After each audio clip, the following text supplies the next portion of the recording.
नमस्कार, मैं आचार्य राकेश चतुर्वेदी आप सभी का स्वागत करता हूं सादर वंदन सादर अभिनंदन इस दिव्य मंच पर। आप सभी के लिए लेकर आए हैं एक महत्वपूर्ण जानकारी।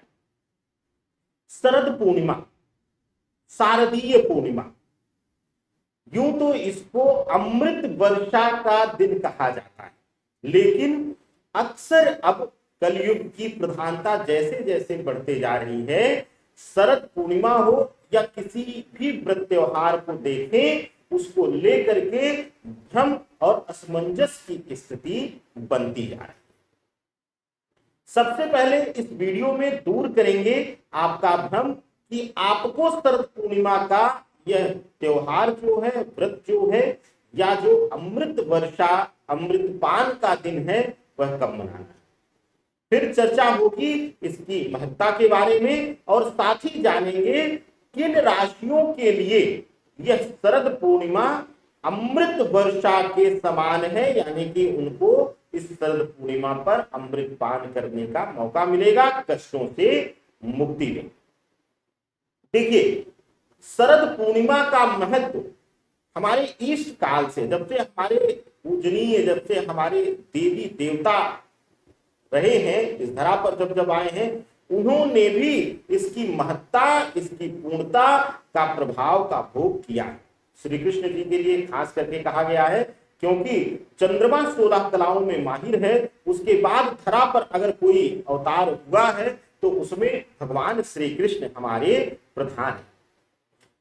शरद पूर्णिमा इस बार 2024 में 16 अक्टूबर को सर्वमान्य रूप से, शास्त्रोचित रूप से मनाई जाए। क्यों? क्योंकि त्योहार, व्रत और कुछ विशेष करके अमावस्या या पूर्णिमा प्रभाव जो है उसका महत्व चंद्रोदय से ही होता है, यानी चंद्रमा प्रधानता से होता है। क्योंकि 17 तारीख को सूर्योदय काल में उदय लग्न में पूर्णिमा तिथि होते हुए भी चंद्रोदय जो है पूर्णिमा तिथि में नहीं हो रहा है, यानी कि चंद्रमा की पूर्णता का प्रभाव उदय तिथि में नहीं मिल रहा है। तो इसलिए जो है पूर्ण रूप से शास्त्रोचित तरीके से, विशेष रूप से 16 अक्टूबर को रात्रि बेला में ही पूरा विधान किया जाएगा। यानी कि शारदीय पूर्णिमा, शरद पूर्णिमा, अमृतकालीन पूर्णिमा जो व्रत है वह, उसका जो पूर्ण रूप से विधान है वह 16 तारीख को ही मध्य रात्रि में किया जाए। सबसे उत्तम यह है कि पूरी रात्रि जो है चंद्रमा अपनी प्रबलता में रहेंगे, तो आपके लिए पूरा रात्रि का समय है मां लक्ष्मी को, मां भगवती को, अष्टलक्ष्मी को प्रसन्न करने का। तो भ्रम निकाल दीजिएगा, 16 तारीख को ही सर्वमान्य तरीके से पूर्णिमा मनाई जाएगी। शरद पूर्णिमा को अब बात करते हैं कि इसकी महत्ता क्या क्या। यूं तो अक्सर सभी को देखा होगा आपने कि माला माल कर देगी शरद पूर्णिमा, धन वर्षा कर देगी। क्या सिर्फ धन वर्षा को लेकर ही शरद पूर्णिमा का महत्व है?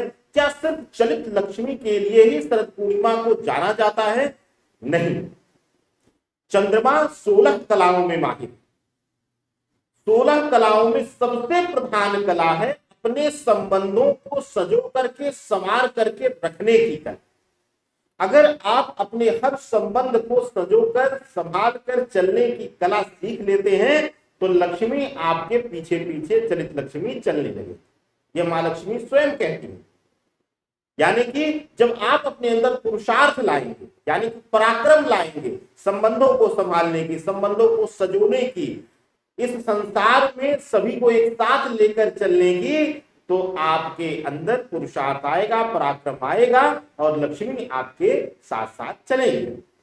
खास करके यह शरद पूर्णिमा जो है, इस बार की जो शरद पूर्णिमा है वह बहुत विशेष हो जाती है। गुरु वक्री अवस्था में और शनि वक्री अवस्था में इस महत्ता को और बल मिल जाता है कि अगर गृहस्थ जीवन में पूर्णता चाहते हैं, आप शुभता चाहते हैं, तो इस शरद पूर्णिमा पर आप जरूर प्रयोग करिएगा। अगर आपके जीवन में संतान सुख की कमी है, अगर आपके वैवाहिक संबंधों में पीड़ा मिल रही है, बेवजह वैवाहिक संबंधों में मानसिक तनाव मिल रहा है, तो यह शरद पूर्णिमा अभय वरदान देने वाली है आपको।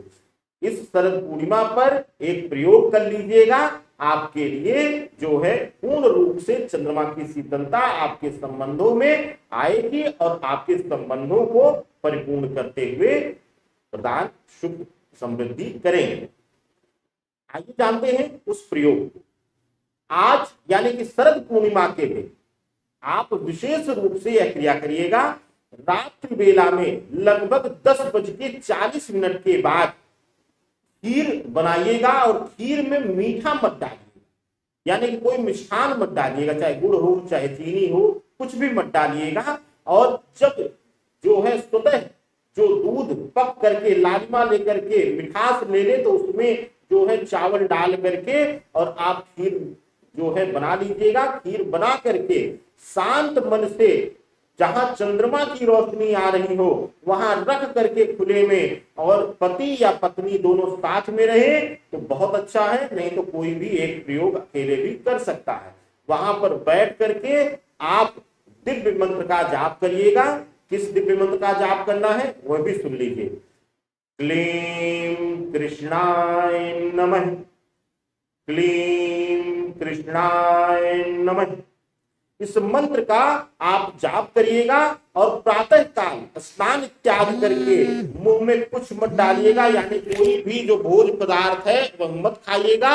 आपको सबसे पहला जो प्रसाद है वह इसी को पति पत्नी दोनों को ग्रहण करना है, यानी कि यही प्रसाद स्वरूप सबसे प्रथम आहार आपके अंदर जाना चाहिए। यह आपको शुभता देगा। और अब जानते हैं किन राशियों के लिए यह जो शरद पूर्णिमा है, यह जो शरद पूर्णिमा का समय है वह अक्षय वरदान देने वाला है। सबसे पहली जो सबसे लकी राशि है वह है वृषभ राशि। वृषभ राशि वालों के लिए धन धान्य से परिपूर्णता दे रहे हैं।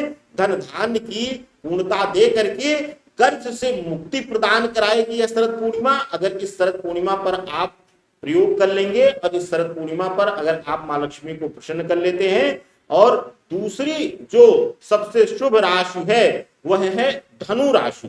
धनु राशि वालों के लिए अब तक आपके कार्य क्षेत्र में व्यापार में अगर तनाव चल रहा था तो आपको इस शरद पूर्णिमा अभय वरदान मिलेगा। अगर आप शांत मन एकाग्र मन होकर के मां लक्ष्मी भगवान विष्णुदेव की प्रार्थना करेंगे, उनको भोग लगाएंगे खीर का, और बैठ करके उनके दिव्य मंत्रों का, नाम मंत्रों का, बीज मंत्रों का जाप करते हैं।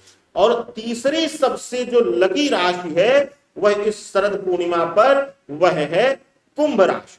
कुंभ राशि वालों के लिए संबंध भाव की पीड़ा से मुक्ति पाने का समय है। उपाय शुरुआत में ही बता दिया है, उस प्रयोग को कर लीजिएगा। और साथ ही साथ कुंभ राशि वालों के लिए विवादित जमीन इत्यादि का विषय था, अगर कोई प्रॉपर्टी विवादित हुई थी उसको लेकर भी आप प्रयोग कर सकते हैं। शांत मन से जाप करिए, बैठ करके प्रभु को प्रसन्न कीजिए।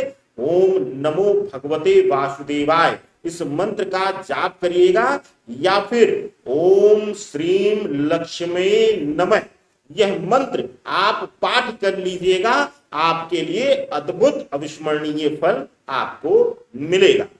तो शरद पूर्णिमा के इस विशेष अंक में बस इतना ही। आगे अन्य वीडियोस को देखना और चैनल को स्नेह और सहयोग देना ना भूलिए। वीडियो को ज्यादा से ज्यादा लोगों तक पहुंचाइए, क्योंकि आपका एक शेयर, आपका एक प्रयास किसी के अन्य के जीवन में खुशियां ला सकता है। आनंद लीजिए, हमें आदेश दीजिए। सादर वंदन। हर हर महादेव शिव शंभो।